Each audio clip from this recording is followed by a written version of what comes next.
ka Myntri ka Kot ka Khia jong ka Sarkar Jilla Dr. M.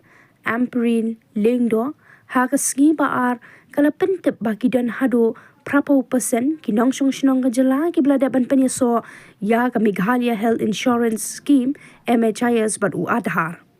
Haba keren bat kilat pathai kubor ka Myntri ka loong ba ka jing pyniasoh ban u Aadhar kadai ka bakong san baha man yo yikini ki jing mentoy. Kumta kala kentujur ya ki pad ba bagitu ki bakwa man yo ya ki jing mentoy na kam MHIS scheme jong ka Sarkar Meghalaya ki dai ban pyniasoh no ya u Aadhar khanang baha kapor bakidon kam kin sayo ban penen kam ya ka ko ong ru ba ki yo I na ka ei ka baja ba ki tu ki baklem le ya ki MHIS ki hap ban say na pla ya ka bai sumar bat kani ka kata kelapat ya ka ying baro ka way haba don ki bapang bashitam haying. Because when sickness strikes, I don't think a citizen has much choice. But we are saying now, because the Aadhar seeding is a compulsory linkage for any availing of any such scheme.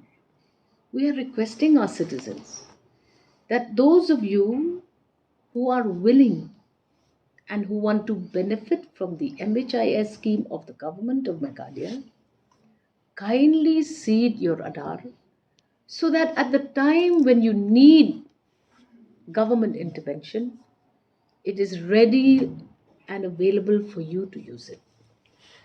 What are we doing to increase Aadhar linkages?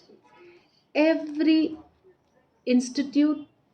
health institute in this state will be connected to Aadhar linkages.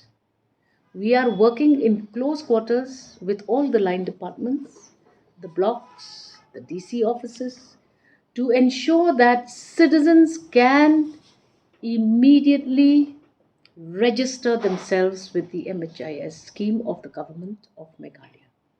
And from what we can see, there is a big rush. Unfortunately, some citizens get critically ill without the Aadhar link. That's when they will be burdened with out of pocket expenses, which are very, very difficult for families to bear. This is an optional provision of the state of Meghalaya. We cannot forcefully tell our citizens to get themselves an MHIS card. But if you so wish, this facility is available. Beneficiaries who have benefited from the schemes themselves will stand testimony to the kind of assistance that the government of Meghalaya is giving them. It is just for citizens to be alert, to be aware. We are already popularizing Aadhar linkages for various other schemes. And whatever awareness that is required is getting done. Today, even if a citizen has fallen ill, we are trying our best to provide Aadhar linkages for our patients even as they stay in the hospital. But if no one from a family has linked themselves to the Aadhar through other schemes, then it becomes impossible almost for any citizen to avail this beautiful scheme. So, ma'am, just wanted to add.